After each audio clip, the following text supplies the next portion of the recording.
Hello, everybody. This is the Chocolate News Podcast. I'm your co-host, John Alexander Reese.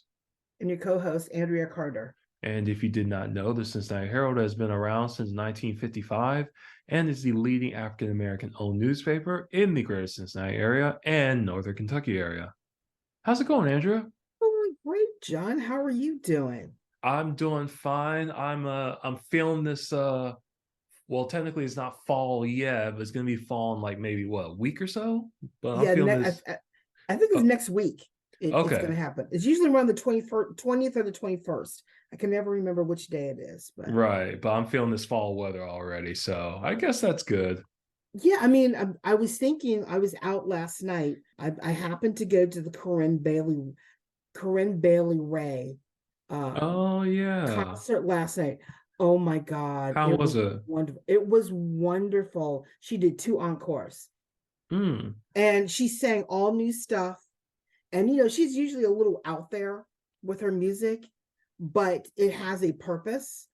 And it's always she if you ever heard about the Stony Bank in Chicago, and it's this Uh-uh. eclectic, it's kind of like a museum of books and ebony, all the ebonies, ever printed ebonies and jets, and record collection, the 16,000 record collection and stuff like that is very much in the Black community. And she was introduced to it, and she actually ended up doing a residency there, an artist residency, and she discovering all the information that was in this museum, she created her new album off of it. Hmm. And she played it all last night. And it was a little bit of folk, house music, a lot of rock, but it was very much Corinne Bailey Ray-esque in her way. And it was really good. It was really good. Okay. And so I Okay. enjoyed myself. So that was the one of the better ways to kick off fall, with a good concert. So, and we have a lot of good people coming through Cincinnati for the rest of the year, both known, unknown, or eclectic. And Rihanna Gibbons is coming next year, and that show's already sold out. But I'm hoping that they do another one. So, Okay. um, All right. but I think folks need to check out Memorial Hall, because they're bringing some people in like you would not believe. So it was a wonderful night, but it was cool out. It was comfortable to walk to my car, and so I'm loving this fall weather. So, All right. So what's the chocolate news of the week? well, the chocolate news of the week, I'm going to start off with some good news. Cincinnati's been operating with an interim fire chief for a while, and the city manager, Cheryl Long, announced yesterday that we have a new fire chief. His name is Frank McKinley, and he is currently employed with the Dallas Fire and Rescue Department in Dallas, Texas. Right. Um, and I think it's going to be interesting to see they're bringing an outsider in to be fire chief. And basically, she is looking for this new fire chief to improve things within the department, make things better for female firefighters, and I guess basically change the culture, which is hard to change a culture even when bringing in someone new. But she purposely brought in an outsider to take on this role. I mean, they had some interesting candidates for this, but I think that this young man is going to be interesting. It's going to be interesting to see what he brings. He's done he's covered he's done EMS work. He's run a fire department. He understands the needs of the people, things like that. So I think it's going to be an interesting change to the fire administration, even though the city is still facing a lawsuit by the former police chief. I mean, I'm sorry, fire chief. Ooh, big no no. Yeah. Um, I was like, ooh, wrong department. Oh no. Yeah, Um, yeah. the former fire chief was I think it was Michael Washington, I think. yes, Michael Washington, and he's claiming that you know was given no warning or anything like that. And but you know what? Ohio is a no contest state. No, I'm sorry, is an at will state. So anyone can find any reason to fire you, and no matter what position. Now, because it's a high profile position, Washington feels that he should have been warned, should have done this. But Cheryl Long was like, gave you a year. She had issued a directive to fix certain things under his leadership. And he's an inside guy. He's been with the fire department for over 30 something years. So that means he was part of the culture. But she wanted him to fix that culture. And sometimes you have to bring somebody outside to break what's been going on to make it, to make it better. Yeah. So it's going to be interesting to see what happens. So there's that. So that is the first good news of the day. Now, my second good news is that it is football season. Yes. Football. It is football season. Everyone, all the teams are playing. Everyone's had their first game, blah, blah, blah. Okay, so I didn't expect the Bengals to lose to the Browns. Yeah, I don't think anyone was expecting that. So I know we have high expectations with Joe Burrows, over last season. And and the reaction to the loss was no, don't worry. It's just a one-off. It'll be fine. We're just getting our legs. And yeah. I get that. I get that. Mm-hmm. But to the Browns? Yeah. Come on, guys. The Browns? Anyway. I know. Yeah, it was bad. It was bad. It was, I mean, it would have been better if the score had been better than 24-3. All they did was punt all night. That's all they did. They punted. One field goal, which got them on the board. That was it. Yeah. The Browns, touchdown. I was getting texts from my cousins like, are you watching this? Are you seeing this? Are you, she was upset. So, yeah, but anyway, understandable. It's understandable, but there's a new game on Sunday. I will be watching. But also, the Reds are still in the playoffs. They beat the Detroit Lions. So their hunt for a playoff spot is still on. They've been a little up and down since the summer, since the tail end of the summer. But I'm ever hopeful that, the Reds will be in the playoffs, which we haven't seen in a while. I mean, the stadium is filled now. Oh my God. We haven't seen that in a while. I have high hopes for both our teams. Yeah, me too. And I will be wearing my Bengals gear on Sunday, which was so. Yeah. So that's okay. Now who do they play on Sunday? I'm trying to remember who they play. They play on Sunday the Packers. Green Bay. Okay. Yes, all right. Okay. Well, they pay Green Bay, which is I'm sorry. The Ravens. It's the Ravens. Ooh, okay. Ooh, that should be a good one. You know the reason why Green Bay's on? Why? Because my cousin's son just got signed to the practice team of Green Bay Packers. Michael Jordan. He just got signed by them on their practice squad. Really? So that's why Green Bay's on my mind. So, I'm so excited for him.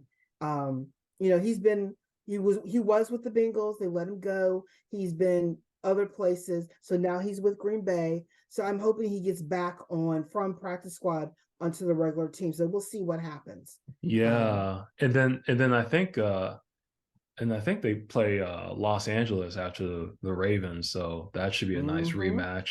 Yeah, they go from the Ravens to the Rams. Ooh. Yeah, ooh, that should be a good couple of weeks. It's going to be a very good couple of weeks, so I'm very, very happy about that. Yeah. So that being said, but keeping the theme of sports alive, we have to congratulate our girl Coco. Yay! What she did, the third youngest woman to win the U.S. Open. It hasn't been done since Serena Williams won in 1999. Ooh, long time ago. Isn't that a long time ago? And I admire her, the fact that she went up into the stands to hug her parents, even had the security guards escorting her up into the stands to get to her parents, who were so excited, jumping up and down and screaming. And what really is interesting is that she thanked Serena Williams for being a great role model, and she's sorry that she never got to play Serena, which I think would be an incredible match. Oh yeah, that'd Even be in, good. That'd be a good even in, exhibition match. yes, even in Yeah. an exhibition match. But I mean, and I think that the U.S. Open, we saw a showcase of a number of young talent on the court. Ben Shelton, Yeah. Tiofo, Coco, Naomi Osaka did not play because she had a baby, but I'm Right. hoping to see her back next year because she's going to be incredible as well. And I think it's going to be, I think tennis we're seeing that new generation come up. And I think they're going to even be better and shake up the game just a little bit on what they're going to do and how they're going to play in the control of the game. So I think that is fantastic. So congratulations, Coco. I look forward to see where you play next. Mm-hmm. So that's good. So then also, I think what we need to take a look at also, this was on an interesting story that we got from our NFA Newswire. There are a record number of Black quarterbacks in starting positions in the NFL for the 23-24 season, which I think is incredible. There are 14 quarterbacks that took the snap last Sunday for the first time. Last season it was 11, but this time it's 14. And we have you have Patrick Mahomes with the Chiefs, Jalen Hurts with the Eagles, Lamar Jackson with the Ravens, which we're going to see this Sunday play, Dak Prescott with the Cowboys, and the Cowboys needed help too. Deshaun Watson with the Browns, who beat us. He was impressive. You know what? He was very impressive. I may be upset, but he was impressive. Russell Wilson with the Broncos, Geno Smith with the Seahawks, Desmond Ridder with the Falcons, Joshua Dobbs with the Cardinals, Justin Fields with the Bears, Jordan Love with the Packers, Bryce Young with the Panthers, and CJ Stroud with the Texans, and Anthony Richardson with the Colts. Okay. That is an impressive class of quarterbacks performing this season. Now, Patrick Mahomes, he's the guy to beat. He's impressive, throwing the ball, fielding it, things like that. So it's going to be interesting to see everyone else play, especially I'm looking forward to see what Lamar Jackson can do. Oh yeah. Because normally we don't get to see Black quarterbacks play in a starting quarterback position. But with Deion Sanders, if everyone's watching Coach Prime out in Colorado State, how he's turning that football program around. His son as quarterback is doing some impressive stuff. So it's very interesting to see all of this new talent that has come through the college and on the NFL and see what's happening. I can't wait for this season. I think it's going to be impressive. I mean, we've seen impressive Black quarterbacks in the past, like Michael Vick, Donovan McNabb, Cam Newton. But you know what? I think we're seeing, I think the owners are starting to get it. Not really, but they're starting to get it. Right. That they need to open up because the talent's there, whether you're Black or white, but the talent's there. You just got to give them a chance. They'll be impressive for you. So there's that. So I think everyone should check out our story on our website, and take a look at who's playing when you're watching Sunday football or even Monday Night Football. So yeah, gotcha. Or Thursday Night Football. Oh yeah, or Thursday Night Football, which I can't get used to. I'm that's not used to on Thursday night. That's on Prime now, right? I think this is on Prime Yes. Video. Yeah, they bought the rights. I think it's on Prime, and it's also on NFL, the NFL channels and Prime, I believe, Thursday Night Football. Right. So it's just interesting. So we're gonna go from record change. Another change is who's gonna be hosting Meet the Press on Sundays. Kristen Welker is the first Black woman to host Meet the Press. That's amazing. It is so amazing. I was surprised when they announced it. I was sad to see Chuck Todd go. I thought Chuck Todd, he stepped into the shoes of hosting Meet the Press. I think he did a good job, and he was able to take it as far as he could. I know he was irking a few people, but I think Kristen Welker, who everyone has seen her, she's come through the NBC. She was the White House correspondent. You've seen her speak on MSNBC, on NBC News, things like that. And she's a hard-nosed journalist. I've heard her speak at a couple of panels and things like that. And she's very impressive. And I think that this is just, the changing coverage of who's presenting the news. Who do we trust to give us the truth? And just think of way back when there was only one Black sitting in the anchor chair, and I cannot think of his name right now. My mind went blank. He was on ABC News before.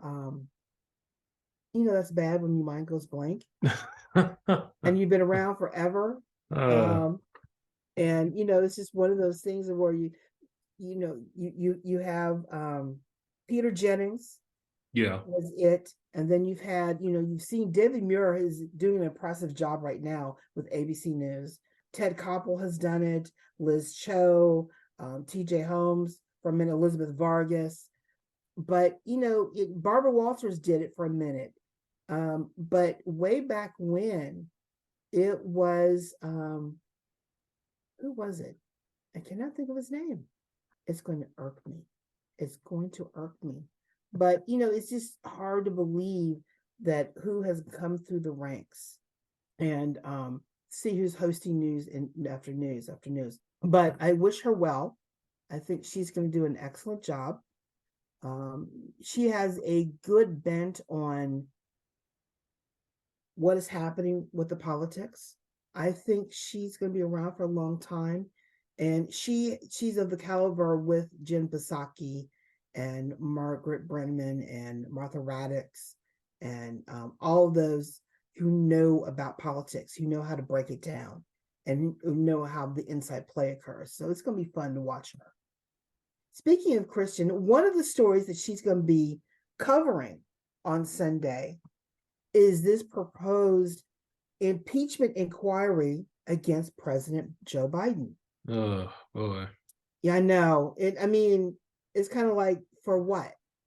They're trying to milk what Hunter Biden did, or allegedly did.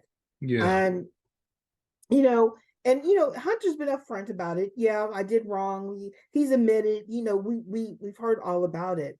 But, the Republicans are trying hard to connect this to his dad, Joe Biden. Yeah. Oh, yeah. And even though the whistleblower claims that because of something he did as vice president, they got money.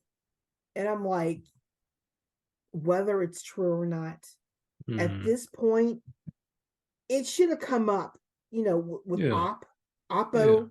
It should have come up a long time ago. Oh, yeah. And, really, truly, if it had been a thing, it should have been done when Donald Trump was president. Oh, yeah. Now they're trying to do this impeachment inquiry, though the problem with the impeachment inquiry is that under Donald Trump, the House installed a rule that any impeachment inquiry must have the full vote of the House to proceed. Right. And even though McCarthy has called for this inquiry and to move forward with it to appease his far-right colleagues, he still needs to take that vote to make it a legit. Because if they try to do anything with this inquiry, it's not legit. You got to have that vote. And they don't have the votes for this. And I think McCarthy is in a very precarious position. I should say he's on a fence. And if he teeters one way, he does what the far right wants. If he teeters another way, he has to appease the rest of his colleagues. And there is even Matt Gantz. I can't believe I'm even saying this. Matt Gantz is even threatening to get the votes together to remove McCarthy as speaker if Ugh. he allows the government to shut down. And the far right's been threatening to shut down the government. Yeah. And if they don't get their way on certain things. And I just see this as a shot that with the Republicans so up in the air, I think that the Democrats have a chance to put a speaker back in to bring some order to the chaos, just to get some things done. But we'll have to see what happens.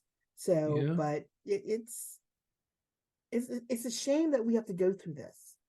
It's a Yeah. shame because of one man and then a group of people who cannot admit your guy did wrong. Yeah. Admit it and move on.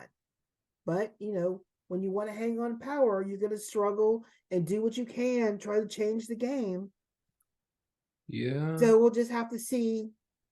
You know what? I'm still thinking of a soap opera headline for this. We can't, as McCarthy turns, or as the Republicans go on. No, that's not a good. McCarthy's hope. No, that's not good either.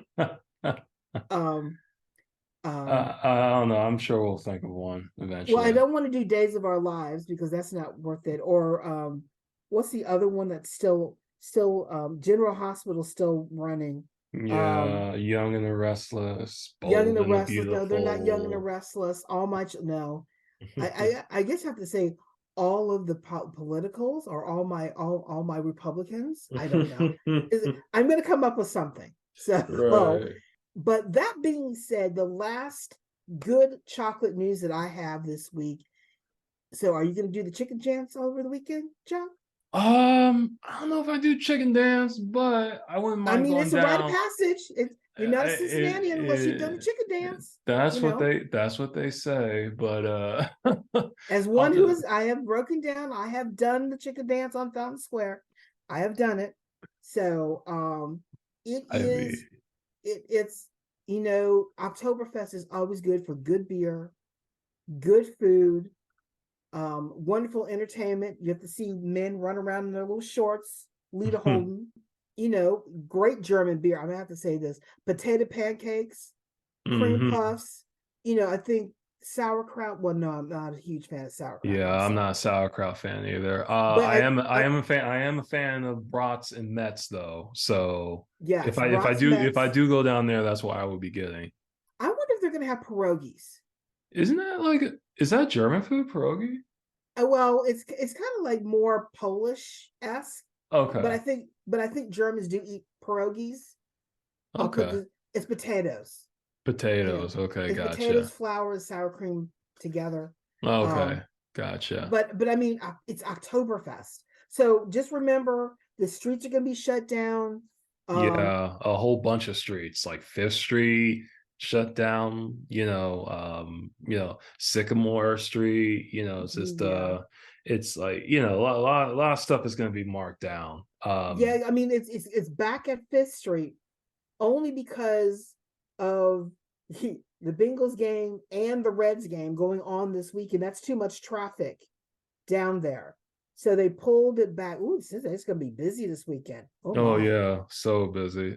So busy. But I mean, it's a great time. If you think about it, we're going to have Oktoberfest. Yeah, We're going to have the Reds. We have the Bengals yeah, playing. It's yeah, going to be fun down on the square or, yeah, just walking around. So if you want to get your steps in, go to Oktoberfest and get a little food. yeah. Oh yeah. Because they got the and I think it starts on tomorrow because we're recording this on Wednesday. So it starts tomorrow, Thursday, September 14th. And it starts at like 4 to 10.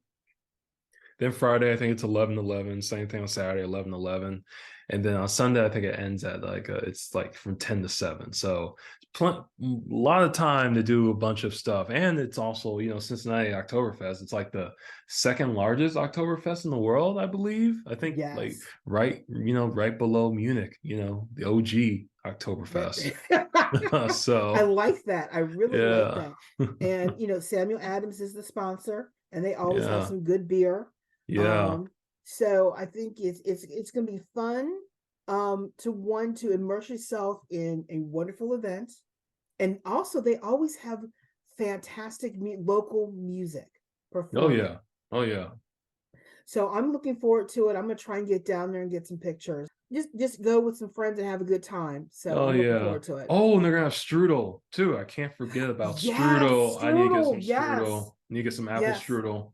Because during the Christmas holidays, I wonder if they're gonna have the Christmas market up on Fountain Square again this year. Hmm. I Because don't they know. always have great mall wine for Yeah. Christmas holidays. So Right. I know they're not gonna have it here, but this is like the beginning of fall events of what happens next. So I'm looking forward to it. So, and that is the chocolate news for today.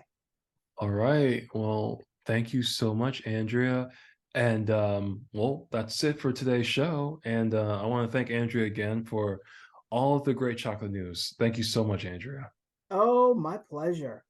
You can find out more information about today's topics and past podcast episodes at www.thecincinnatiherald.com, the Sesh newsletter, or on our social media. We're on Facebook, Twitter, Pinterest, Instagram, LinkedIn, and Threads. And make sure to subscribe to our podcast on your favorite podcast app. Our podcast is on Apple Podcasts, Spotify, TuneIn Radio, Amazon, YouTube, and Google Podcasts. In addition, the Cincinnati Herald is now accepting applications for an advertising representative. So please call or text our publisher, Walter White, at 513-680-7076 for more information. I'm John Alexander Reese. And I'm Andria Carter. And have a good day.